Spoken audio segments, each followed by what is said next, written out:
Welcome to Medicine Grand Rounds. It is Women's History Month. March 1st marks the beginning of the month, which has its origins from the 1980s, so in 1981, and that originally was Women's History Week, and then became a month about 4 or 5 years later.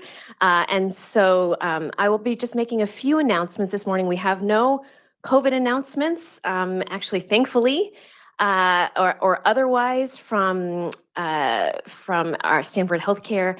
And let me proceed with just our upcoming events. So you'll see on the slides today at noon, the Office of Faculty Development and Diversity is sponsoring a faculty salary equity panel. It's actually been happening annually. This is the third year to discuss compensation and salary equity. Panelists you'll see feature our own Vice Chair, Kathy Garzio, as well as Assistant Dean Brian Hoffmeister, and our Chief Financial Officer, Ellen Metzenberg, as well as Dr. Linda Boxer, our Vice Dean.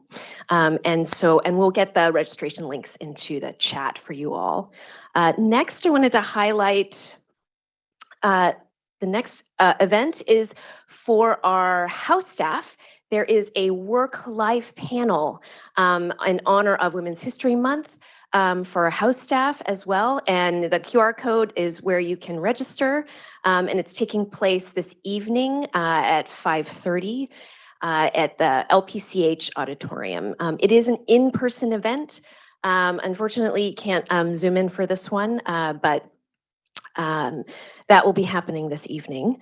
Next, I wanted to highlight this event on campus, the Faculty Women's Forum, which a number of our faculty actually serve in the steering committee, including Dr. Michelle Berry and Dr. Sarah Singer, is hosting an event on International Women's Day, March 8th. So that's next Wednesday at the Knight Management Center on campus with Professor Deborah Grunfeld, who will be speaking on acting with power. She is a professor in our business school and also teaches extensively at the executive education programs as well. So there is also a registration link for that, which we will also put in the chat. Again, that's the event next week on March 8th. And finally, I wanted to highlight our Grand Rounds next Wednesday. In honor of International Women's Day, which is March 8th, we will have our very own Dr. Michelle Berry, who's our Senior Associate Dean for Global Health and a professor here in our department, will be speaking to us in celebration of International Women's Day. With that, I would like to pass it on to our esteemed chair, Dr. Harrington, who will introduce our speaker today, Dr. Volgman. Thank you, Dr. Harmon. And before I introduce my good friend and colleague, I want to thank Dr. Giulietta Gabiola for inviting Dr. Volgman here for the next couple of days. For those of you interested, Dr. Volgman, in addition to giving medical grand rounds today, will be the featured speaker in cardiology grand rounds tomorrow at 8 a.m., also with a video option. So please do check that out. So let me introduce our speaker today, Dr. Annabelle Volgman, who, as I said, is a good friend and colleague for many years. Dr. Volgman received her undergraduate degree from Barnard College at Columbia University. She then received her medical degree from Columbia University College of Physicians and Surgeons. She went on to do her residency in internal medicine at the University of Chicago and stayed in Chicago for fellowship, where she trained in both cardiology and electrophysiology at Northwestern. She's currently the co-founder and medical director of the Rush Heart Center for Women, which was the first heart program in Chicago devoted exclusively to women that opened in 2003. At Rush, she's the Madeline and James McMullan and Carl-Eybel Professor of Excellence in Clinical Cardiology. She serves as the Vice Chair for Academic Affairs in the Division of Cardiology at Rush. Since its inception, Dr. Volgman has been one of the leaders in the American Heart Association's Go Red for Women campaign, which really serves to raise awareness amongst the public and medical professionals about the risk of cardiovascular disease in women. You'll note when she stands up to speak that Dr. Volgman wears red every day to remind people that heart disease remains a leading cause of death among women in the United States. And many of you will note that I also wear the Red Dress Campaign pin every day on my white coat and my suit coat for the same level of awareness. Dr. Volgman has received many, many awards from her peers, but maybe I'll mention just a couple of them. She received the 2019 Women Heart Award, also named for Annette Wenger, who has been one of the leaders in trying to understand heart disease in women. And in 2020, she received the Women's Day Red Dress Award. She was elected as the governor for the Illinois chapter of the American College of Cardiology, and she began her term a year ago. So with that, let me welcome to Stanford, Dr. Volgman, and we look forward to your presentation. Thank you so much, Bob. Thank you so much, Bob. It is my sincere pleasure to be here this morning, and I am very grateful to Dr. Gabiola for extending this invitation, which we've been planning for a few years, so I'm glad it's finally coming to fruition. And then I have to thank Latha for introducing me to Dr. Gabiola. I have to thank Dr. Latha Palanapian for teaching me how to write scientific statement papers, because without her help, I would not have started my journey into writing a lot of papers. And since then, I think I've written 100 papers since our scientific statement paper together. So it's been a huge learning experience to have done that with you. And I am so eternally grateful. And I'm so glad we met. And we will continue to do work on sub-Asian and Asian subgroups to learn more about them so we can help our fellow Asians and fellow citizens. And Bob has been my great mentor and supporter.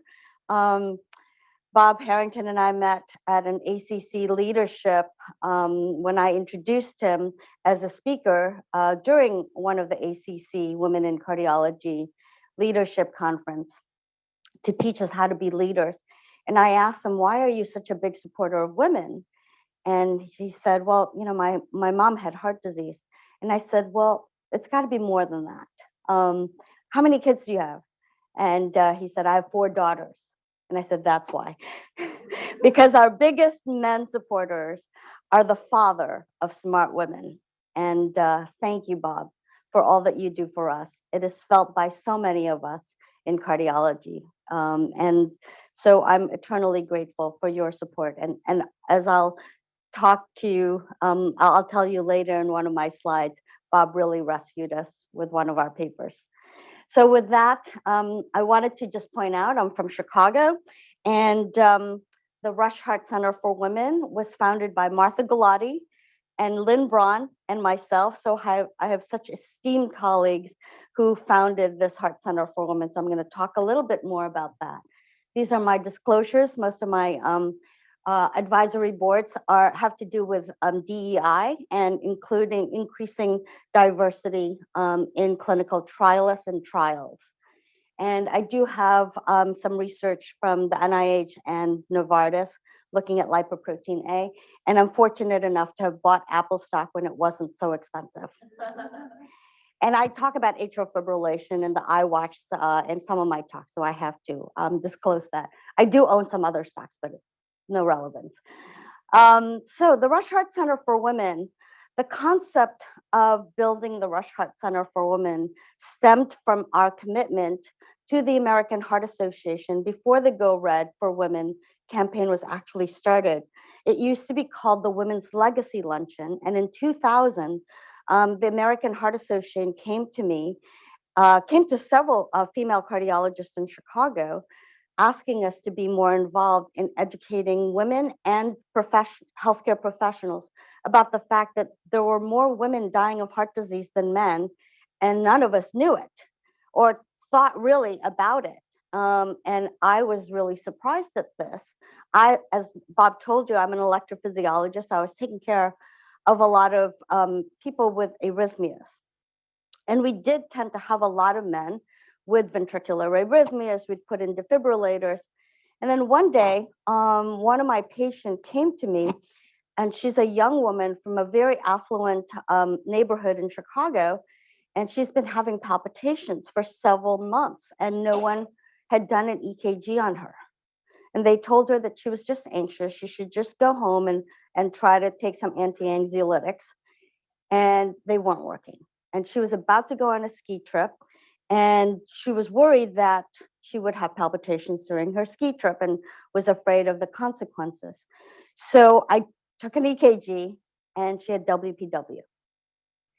And that's when I knew there was discrimination against women in heart disease, because she had a disease, a congenital disease it's the only thing that we can cure in cardiology. Once you ablate that accessory pathway, they're cured. So I could easily tell her, I know what's wrong with you. You're going to get ablated. So I ablated her 30 years ago. And she's been cured. She's never had any more palpitations since then. So I knew there was some discrimination against women. And so when the AHA asked me to co-chair the Women's Legacy Luncheon, I quickly said yes. And so we started giving lectures to the community. And the women would ask us, well, where should we go? I mean, we could say Rush, but we wanted to have something meaningful. So Martha Galati just graduated from her fellowship from the University of Chicago. She came over to Rush, and she and I both had this passion for women in heart disease. And Lynn Braun was our preventive nurse practitioner who has a PhD in research. And so the three of us got together. We got a clinical psychologist. So these are nutritionists nutritionists as well, because we know that lifestyle can make a huge impact in cardiovascular disease. And we had a cardiac psychologist, because we knew that anxiety and depression could really affect the heart, and we wanted to make sure that we were addressing that issue. We also have an Eastern medicine doctor who does acupuncture, yoga, transcendental meditation methods to help our patients. And that was another addition to our group. This was in 2003, and we are celebrating our 20-year anniversary of the Rush Heart Center for Women. And you can see here that we've grown in cardiologists. We have Dr. Rupa Sangani, who started the first PET program in Chicago to add to our stress testing so we could evaluate microvascular disease in women. There's a lot more microvascular disease in women, and so I don't know what happened to my slides. Okay. And Lynn Braun is seated to my right. And we also have a cardio-oncologist, because a lot of our women would come to us with breast cancer, and we couldn't keep up with all of the new chemotherapy and cancer therapy. So we were so glad when Dr. Okuyosa, who has written many papers on this topic, joined us at Rush Heart Center for Women. Dr. Neelam Agarwal is our research director. She is a cardiocognitive neurologist. So we look at the links between heart disease and brain health, because we know that there's a lot of vascular dementia, but we know that vascular disease also contributes to Alzheimer's disease. So we have a very full program, and we give free nutritional counseling to our patients, because our insurance companies, most insurance companies won't pay for nutrition consultations unless they have diabetes or chronic kidney disease. So a lot of our patients wouldn't come to get nutritional counseling because they didn't want to pay the $80.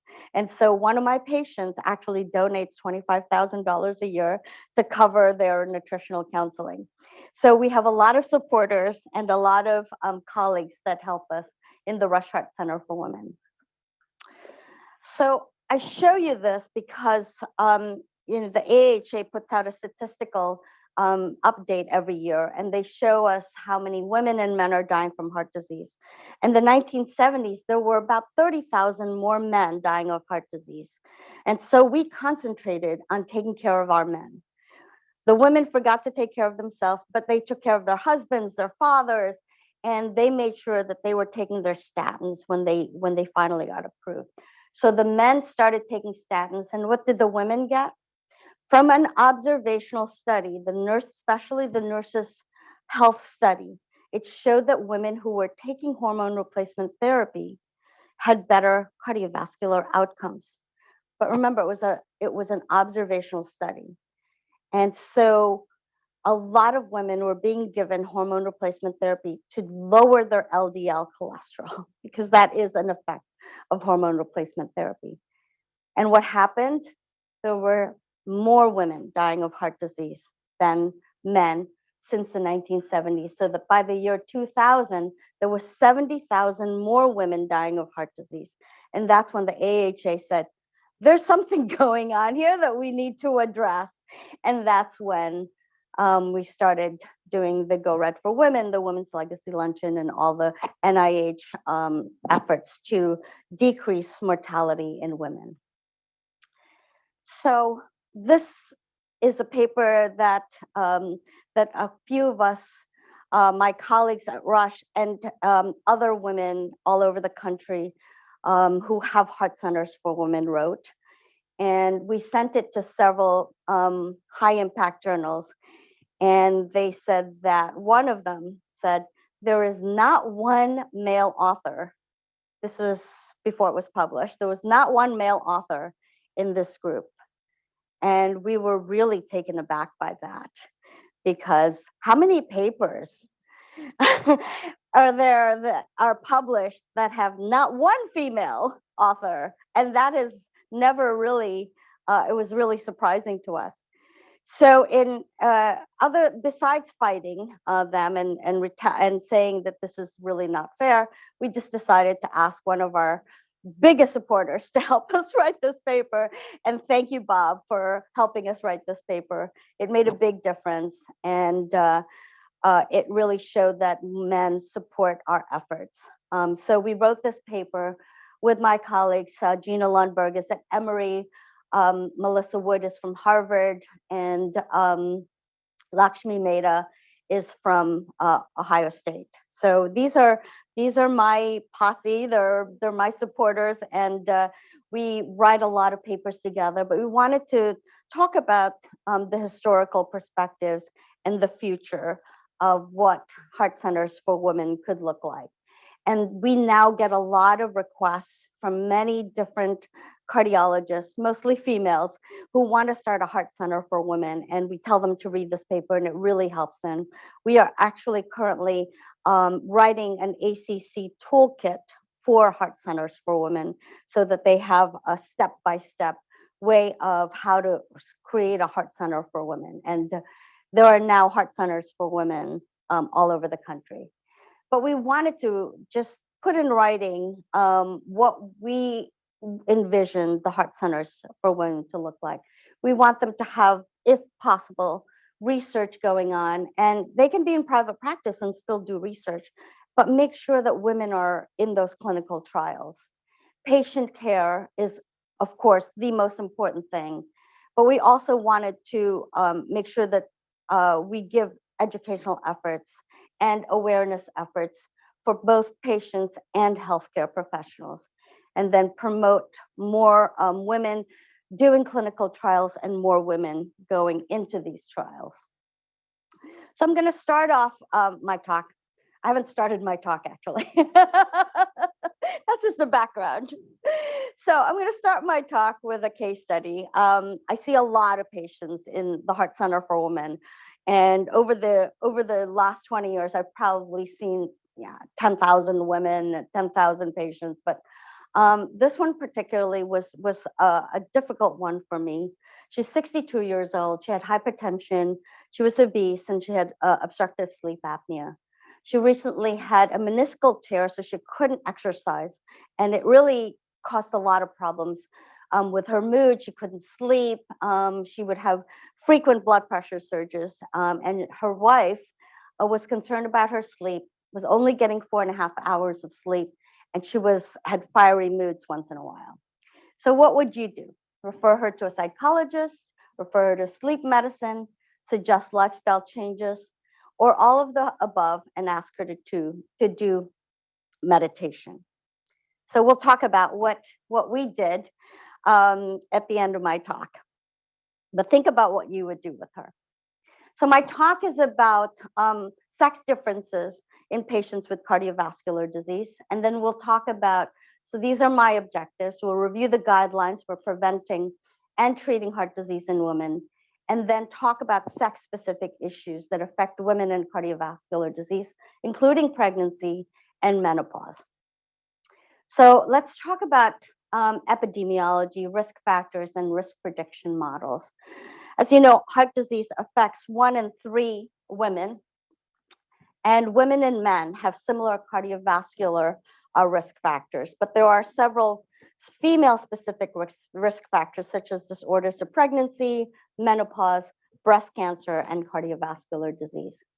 We recently published this paper to show that young women do get heart attacks, and what causes heart attacks in these young women. So young women being 35 to 54 years of age.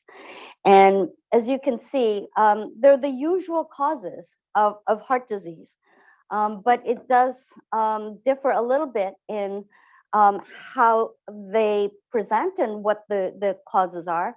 When you have a young pregnant woman coming to the emergency room and they're having EKG changes suggestive of an acute MI, think SCAD. That should be your first diagnosis. SCAD should be your number 1 to 3 cause of their MI until proven otherwise. Take them to the cath lab, and then the hardest part of taking care of patients with SCAD is not doing anything once you see it. So if there is flow, don't stent it. And this is hard for interventional cardiologists to do because they want to do something. But when they see SCAD and there is flow, they are supposed to leave them alone. And we'll talk about the treatment of SCAD a little bit later. Women do get plaque erosion a little more than plaque rupture, which is the usual cause of MIs, acute MIs in men is plaque rupture. It's more common to see plaque erosion in women. And then, of course, coronary artery spasm, microvascular disease, and emboli. So just to highlight, in young women aged 35 to 54, ischemic heart disease mortality rates are not decreasing.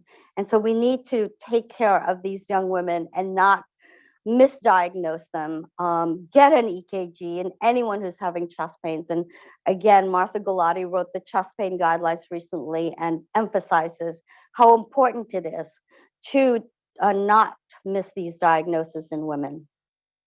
So the frequent cause of acute MIs in these young women is still obstructive coronary artery disease, but 15% of them have non-obstructive coronary arteries. Unfortunately, women with acute MI are often not given the same guideline recommended pharmacotherapy, and they are not being invasively treated as much as men, which may be leading to their increased mortality. So we were asked to write a paper on how a heart center for women manages ischemic heart disease in women. And I was, when I was asked to do this, I had just the right person to ask to be the first author, and that was Dr. Abha Khandelwal, who is unfortunately not here, but she may be listening. And Dr. Khandelwal was my fellow in the Heart Center for Women many years ago. And so I'm so proud to say that she has been doing so well here at Stanford. And she and her colleagues helped several of us at Rush, but also I asked several of my former mentees who have started their own heart centers for women all over the country. May Bakir is at Loyola, Brianna Costello is at Houston at Baylor. Noreen Nazir is at U of I, Catherine Nichols is at Harvard. And so we got together and decided to write this paper together that we were invited to do. And I wanted to show you this because it shows how we have to think about heart disease in women. As you can see, we divided into acute versus chronic ischemic heart disease. And you can see in the blue the 6 different diagnoses that we usually think about when we take care of women with heart disease: atherosclerosis, SCAD, stress cardiomyopathy, can all cause acute MIs. And they're usually obstructive. And like I said, when we see SCAD, we need to make sure that we give supportive therapy and avoid statins if they don't need statins. So if their ASCVD risk score is less than 7.5, they don't benefit from statins because it's not an atherosclerotic disease. So avoid giving statins to women who've had SCAD unless they have high cholesterol. Stress cardiomyopathy, we're going to talk about a little bit more. And then this big problem of coronary microvascular dysfunction. The big problem because we don't know how to treat them well. They have a lot of symptoms. They're very symptomatic, and they often don't feel relief from a lot of medications. And what I find to be the best thing for them is that they have to exercise every day. Exercise is a huge treatment for them. And I have patients who were constantly going to the emergency room because they were afraid they were having a heart attack, and they have heart disease. But they were extremely anxious. And so they did whatever they needed to do to make them feel better. But the most important thing that they did was exercise. So if you have patients who have this chronic stable angina who just don't feel well, besides medications and risk factor lowering, exercise is really the best thing for them. Vasospasm. We just had Dr. Adame Casada, who's one of Dr. Barry Mercer's protege. She started a heart center for women in Cincinnati, and she taught us to use 2 calcium channel blockers in patients with severe coronary spasm. And I've never used 2 calcium channel blockers before, but in certain cases, that may be the only treatment for women with severe vasospasm. And then myocardial bridge is another etiology. So are women's hearts different from men? Well, I would say yes. I've learned a lot over the last 30 years that men's hearts are very different from women's. But men's hearts are very simple. If they have chest pain, it's usually because their coronary artery disease is obstructed. And the solution is easy. You stent them, right, Bob? It's easy. It's easy. Men are easy. Women, if they have chest pains, well, it could be anything. And the solution is, it depends on, what they have. Do they have SCAD? Do they have microvascular disease? Lots of different reasons. So again, as I mentioned, Dr. Martha Gulati co-founded the Heart Center for the Rush Heart Center for Women, and I'm so glad that she headed this up because she really made sure that we emphasize that women have chest pain that is underdiagnosed and is undertreated, and she's the chair of this new guidelines that just came out last year. So please read this because it's a really important guideline. Just wanted to emphasize that there is a class 1 recommendation that in women who present with chest pain, because they are at risk for underdiagnosis, potential causes of cardiovascular disease should always be considered. And she recognizes that women don't always complain of chest pain. And I notice in one of my patients that when I ask them if they have chest pain, they go, no, I don't have chest pain. It's like, okay, well, what do you feel? She goes, well, it's a pressure or a tightening or discomfort. But they usually do have some chest symptoms. And I said, well, I have to write chest pain because the insurance company won't pay for it. She goes, oh yeah, no, that's fine. We can call it chest pain. So it's just a matter of the words they use, but they don't like to use pain. And they actually get indignant when I say chest pain. And so I have to explain to them why I have to, for insurance purposes, the only thing that insurance companies recognize is chest pain when I order some of these ischemic tests. So speaking of chest pain and stress, we often wonder if patients who are having chest pain at rest, is that ischemia or not? Because oftentimes when we ask patients, are you having chest pain during rest or with exertion? And a lot of my patients will have it at rest. And a lot of my patients have a lot of stress. I mean, I live in Chicago. I treat a lot of African-American women. They have a lot of stress. A lot of my patients have relatives, sons that have been killed, and they have to deal with that. And so they have this really high level of stress, and they get chest pains at rest. So it doesn't mean that it's not ischemia just because it's at rest.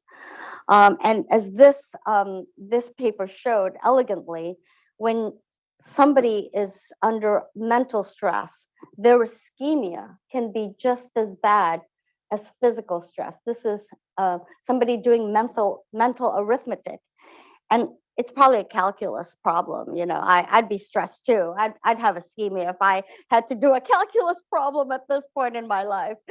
But as you can see, they have just as much ischemia from mental stress as physical stress. So we can't take that away from that diagnosis of potential angina when they're having it at rest. And sometimes the stress is so severe that it can cause heart attacks. It can cause acute MIs. So we talked about stress cardiomyopathy as one of the causes of acute MIs.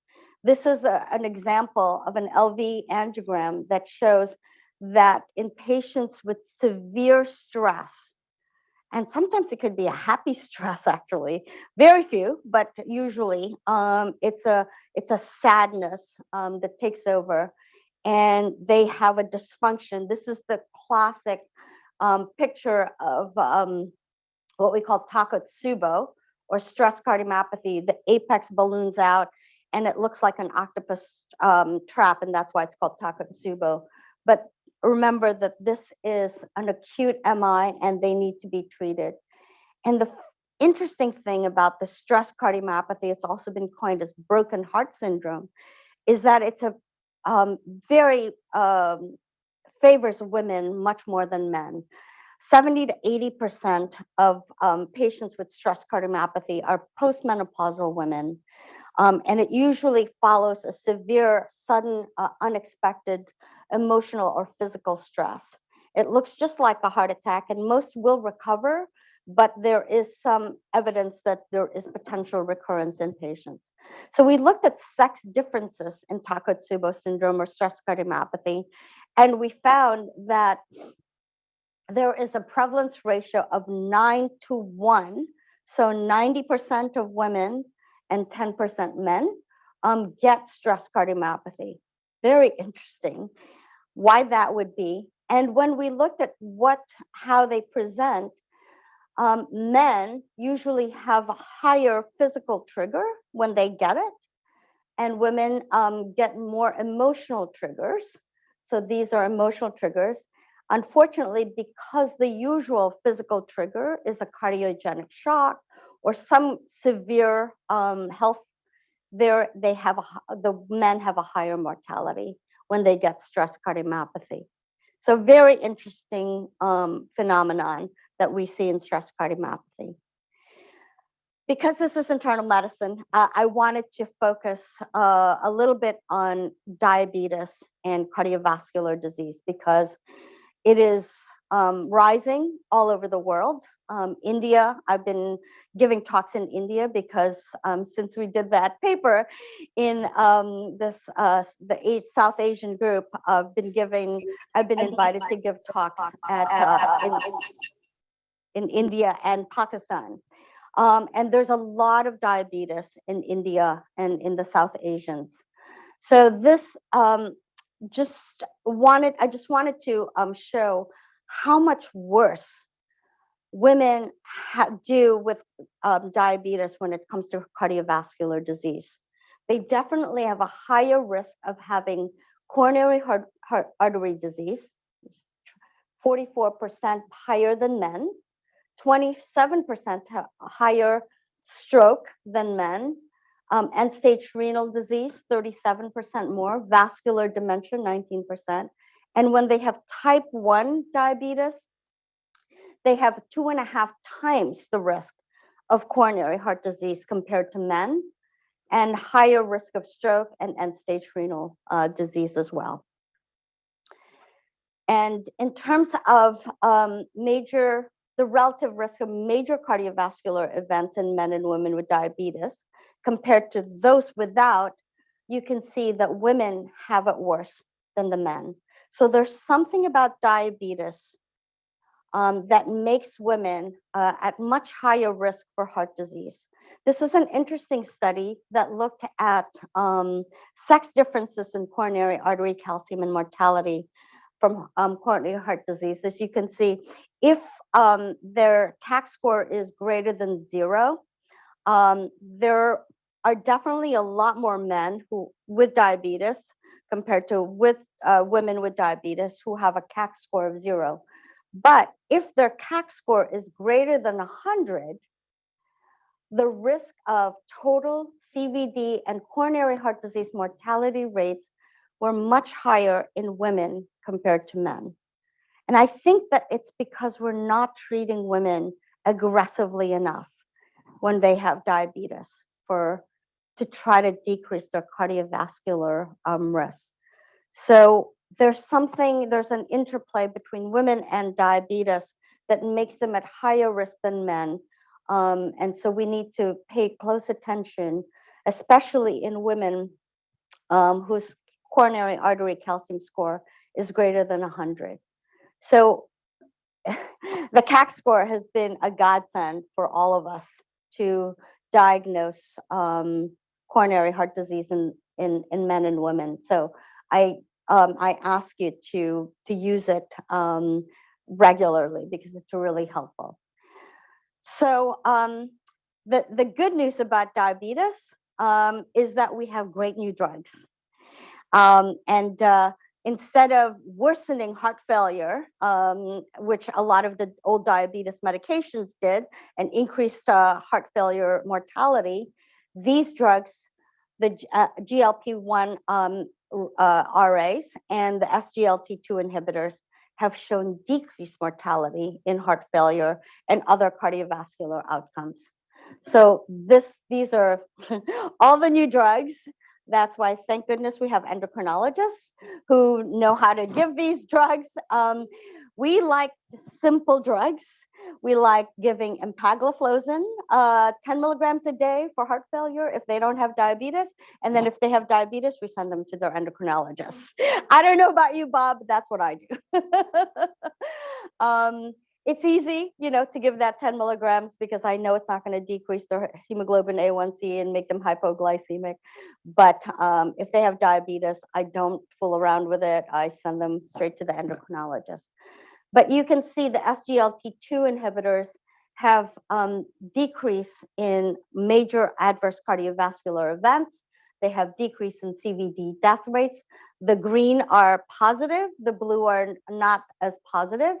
And as you can see, heart failure is a major risk reduction with these new drugs.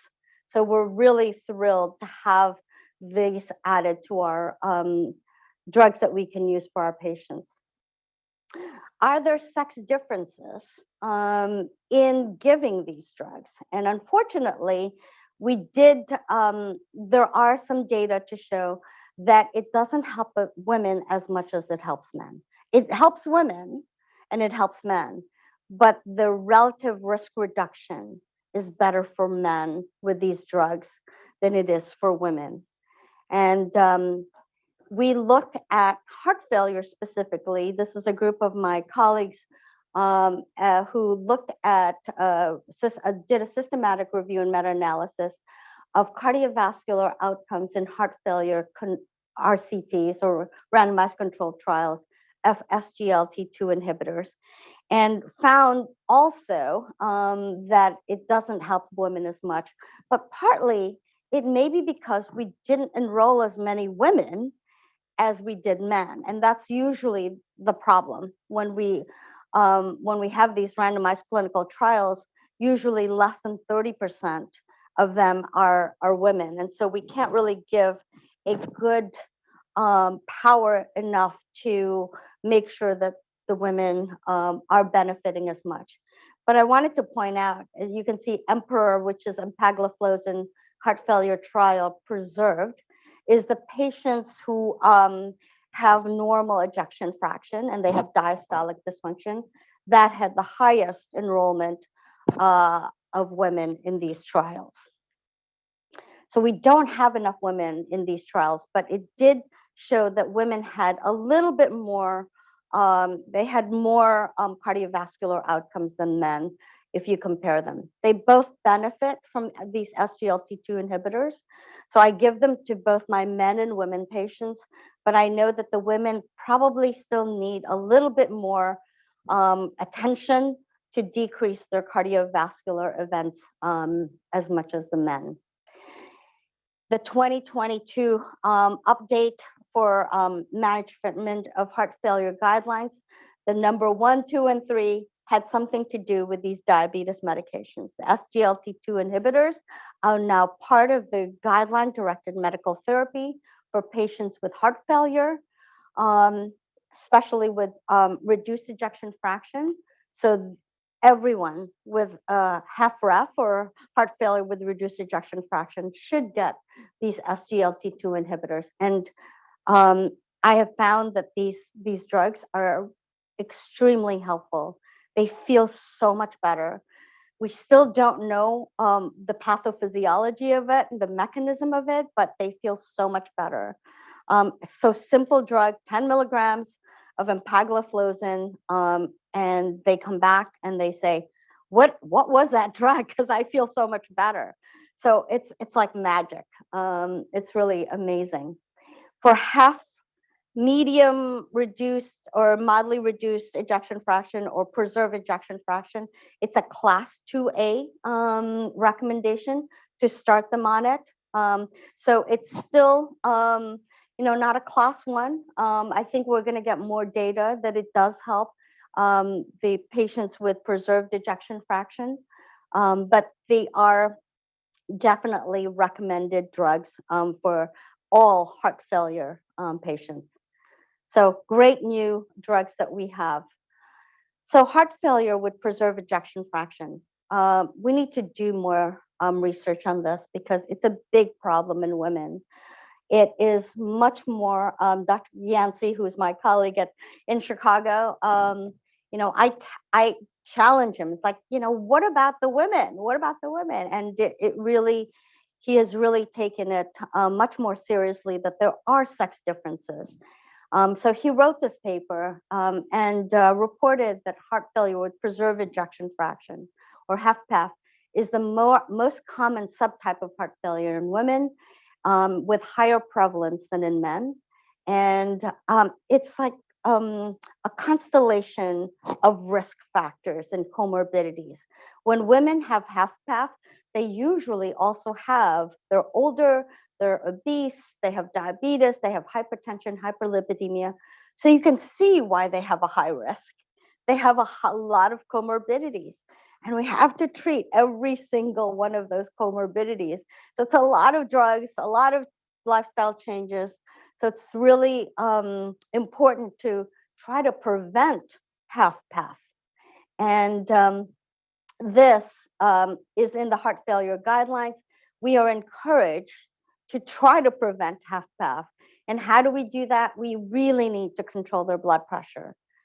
And we need to be much more aggressive. We need to emphasize with the women that blood pressure control is so important before they develop the HFpEF pathophysiology.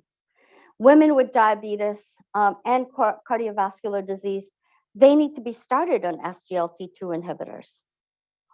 So simple, SGLT2 inhibitors for women with diabetes to prevent the HFpEF. Men too, you can give it to men too. And then of course, patients with cardiovascular disease, they need their cardiovascular disease treated optimally and their risk factors optimally treated. So I'm going to go through some of the guidelines of preventing and treating heart disease. Preventing heart disease starts by calculating the risk. So when a patient comes to me, to the Heart Center for Women, and they want to decrease the risk of cardiovascular disease because they have a family history of heart disease. Oftentimes, young women are sent away thinking that they're fine. Because when you calculate their ASCVD risk score, which is what we're supposed to do, ASCVD pooled cohorts equation, you can plug all their numbers in, and you'll usually get a number less than 5%. So how can we help women who have family history? Because they're never going to be treated aggressively if you just use the ASCVD risk score. Well, we need to make sure that we also ask for adverse pregnancy outcomes and sex-specific risk factors, including premature menopause, women who have menopause before the age of 40, if they have any history of pregnancy-related adverse events such as gestational diabetes, preeclampsia, those should sway you to treat them more aggressively. Patients who have lipoprotein A, elevated lipoprotein A. Now that there are treatments that are being studied right now to lower the lipoprotein A, there's been a huge increase in interest in checking lipoprotein A. But I check every patient who comes to me with family history of heart disease to see what their lipoprotein A is. Because if they're elevated, then I treat them much more aggressively. Even if their risk is less than 5%, I'll do a CAC score. If they have coronary artery calcium already, then I will treat them with statins and aspirin aggressively, even in their 30s and 40s, because they do get premature coronary artery disease. In terms of the hypertension guidelines, if a woman is pregnant with hypertension, there are only 3 drugs that have been approved by the guidelines to use for these patients. As you know, whoever even uses Aldomet, but sometimes we still have to use Aldomet. But labetalol is the usual treatment for women with hypertension, and then nifedipine. So Aldomet, nifedipine, and labetalol are the 3 drugs. Of course, do not use ACE inhibitors or ARBs in pregnant women. So when I became a committee member of the ACC, Women Cardiovascular Disease in Women, all we do is write papers. And that's why I got to write so many papers with all these wonderful people. We had a common goal, is to increase the understanding of heart disease in women. And I wanted to summarize all of the guidelines that are out there for women and heart disease. And so a group of us decided to summarize all the guidelines. And this was published in 2018.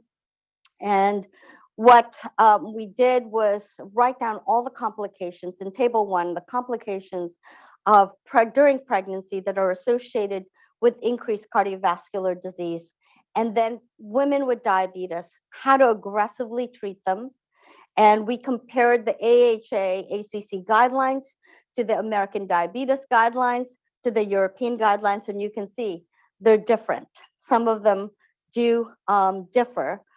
So you can use whatever guidelines you want, but make sure that you're treating these diabetic women aggressively, because they really, they need it. In terms of statins and prevention for women, we know that we have to treat women with heart disease, but we don't know are women who are, if they don't have heart disease, who we should be treating. So concentrate on shared decision making for those women. Remember the lipoprotein A for patients with family history. Aspirin has been in the news all over the place, so we specifically wanted to emphasize who should not be getting aspirin. So healthy women with no major cardiovascular risk factors, or routine use after the age of 70, or if they have any history of bleeding and their risk score is low, they don't need aspirin. So what has happened since we started all of these efforts to increase awareness about heart disease in women, the NIH, the AHA campaigns?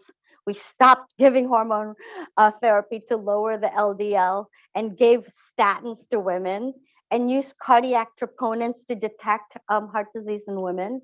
And as you can see, let me see. Oh, darn. I didn't. Well, the mortality rates plummeted so that in women, and now there are unfortunately more men now dying of heart disease than women. And unfortunately, it's been rising. And in 2020, it rose even more because of COVID. So we still have our work cut out for us. And I'm going to quickly go over some of the other sex-specific diseases that affect cardiovascular disease. So hormone replacement therapy, usually a big question. Should we be giving hormone replacement therapy? Do not give it as a prevention for cardiovascular disease, of course, but in women who are very symptomatic from menopause. And if they are within 10 years of their menopause, you can give hormone replacement therapy, but just follow their blood pressure and their lipids and reduce the dose, use topical, and they are actually fine and they may actually benefit from hormone replacement therapy. There's a link between the risk factors of breast cancer and cardiovascular disease. So when you talk about decreasing cardiovascular disease, also emphasize that you're also decreasing the risk of breast cancer. You'll go a lot further because women really, really are very afraid of breast cancer, much more than heart disease.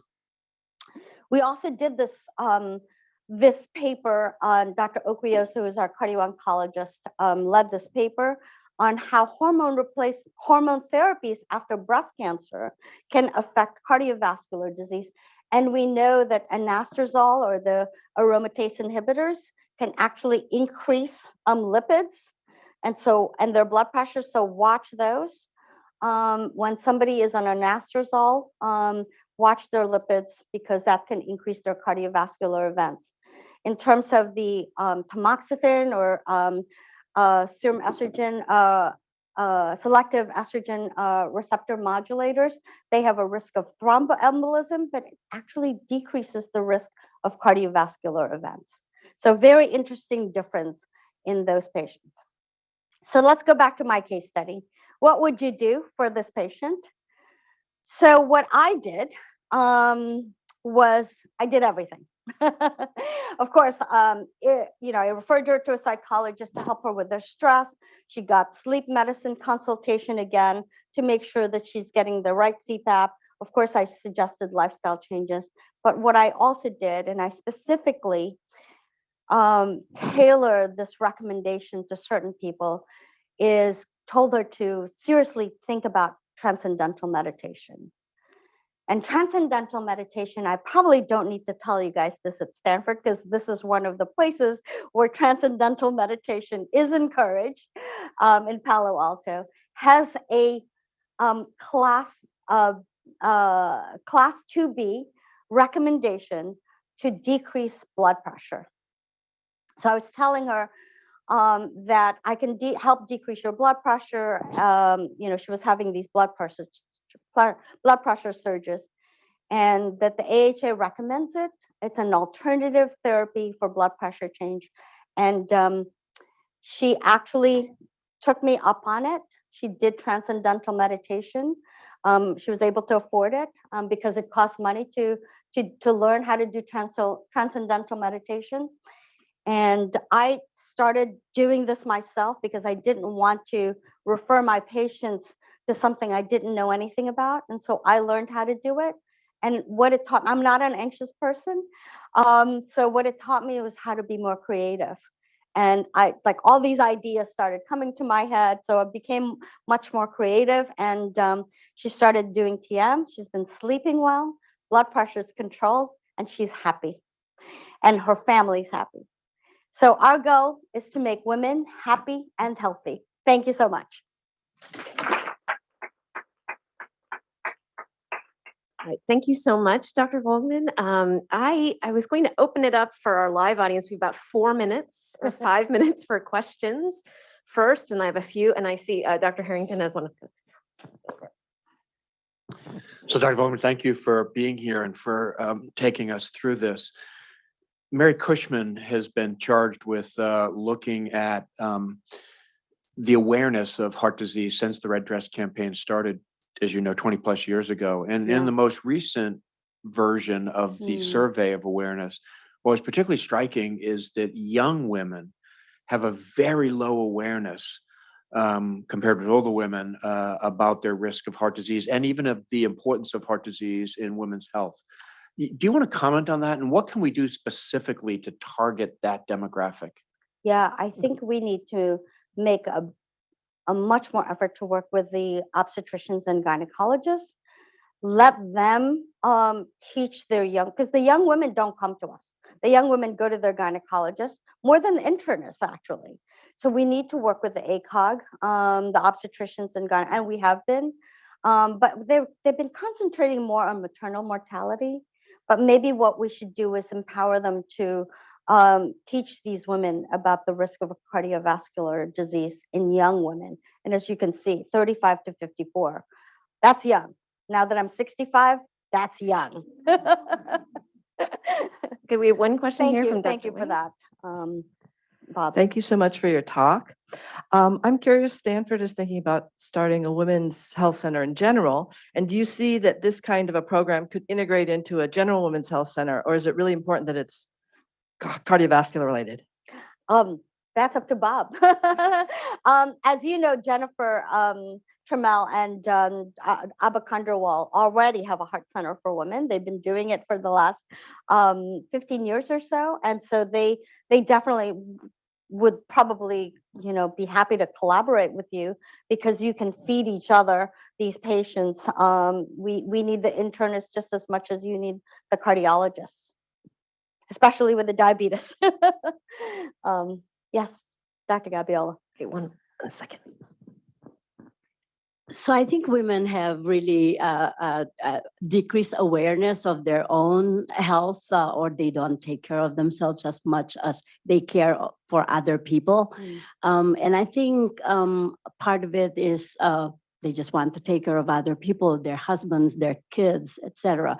So I think that lower awareness, which means that probably targeting their primary care physicians and their OB will be impactful. And also they believe that estrogen really protects them all throughout, which somehow it does, right? To a certain extent. So I think the awareness and of also lifestyle modifications to be stressed mainly during that time. And in places like, for example, in the Philippines, where there's such a high rate of hypertension and diabetes, lifestyle modification is not stressed as much, as well as there's not much research, obviously, for example, in underdeveloped countries like Philippines. So what would you think will be impactful on those countries where we don't have treatment, they can't afford the SGL2, So what would you think will be impactful for communities like that? So I know you want to change the world, Dr. Gabiola, and I want to help you do that, especially in the Philippines.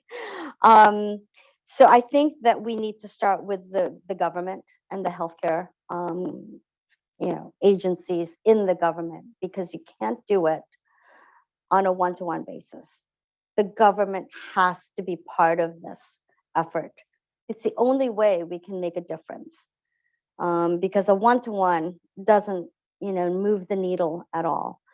But in countries that take health very seriously, like Sweden, everyone gets a chip, and everyone's records are being studied.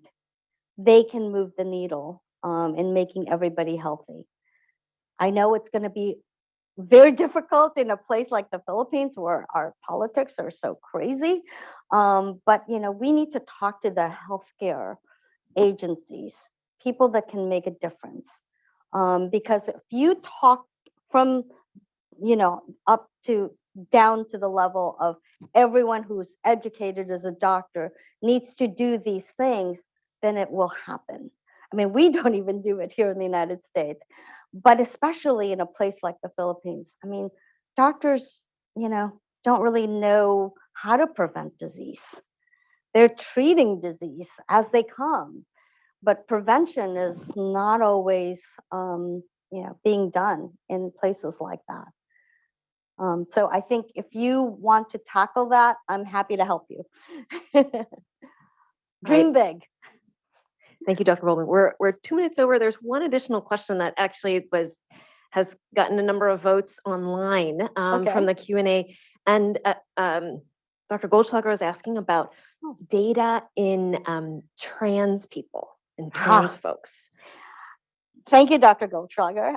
Dr. Goldschlager is one of my friends from Barnard. She went to Barnard and she's a past president of the Heart Rhythm Society. Great question. When transgender medicine started becoming a big issue, I thought about what are we going to do? Because we're starting to see, for the first time, 2 weeks ago, I started to see a man who's transitioning to a woman, and I don't know enough about what to advise these patients. Because they're asking me, he has terrible heart disease, but he wants to transition to a woman, which would require hormone replacement therapy or a hormone therapy. And I'm worried for him. So I don't know how we're going to deal with that. So we need more education, we need more research, and it's probably something that we all have to learn as we go along because it's a new thing, and it's still not in the general public healthcare, but it is happening, and they do go to certain doctors, but they will start to trickle into to us, and we need to learn about it. So great question, but I will probably write a paper with some of my colleagues about this because it's a big issue. Bob, what do you think? Is that being tackled by the AHA at all? Because that's a big issue. It is. From the American Heart Association, we've put out 2 scientific statements the last few years about transgender health. And basically, we've concluded, as you have, which is that there's an absence of reliable data. Now, we're fortunate here to have the PRIDE study located here, and which is an observational study on sexual minority patients who are people who are trying to contribute their data to give us a better understanding of a variety of health risks. I've had extensive conversations with one of the directors, Mitch Lunn, about how to get people, AHA, NIH, the funders, more engaged in this question so that we can actually get some reliable data. I've become Mitch's go-to cardiologist when there's somebody taking a therapy which is important, but may lengthen the QT interval, for example. Oh, and what do you do? Oh. Because you really have a life-affirming therapy here, but the QT interval is now getting longer. So there's these interesting and really important questions that we have a paucity of evidence for, as you've already noted. And I think groups like the AHA, groups like the NIH, we really need to petition them to be more engaged in this and get us some good evidence. Yeah, I mean, that's proof that men's hearts are different than women's, right? The QT is a prime example of that. As an electrophysiologist, we learned that from the beginning, that women definitely have a higher risk for torsade because they have longer QTs. And so that's fascinating that they're finding that. That makes sense.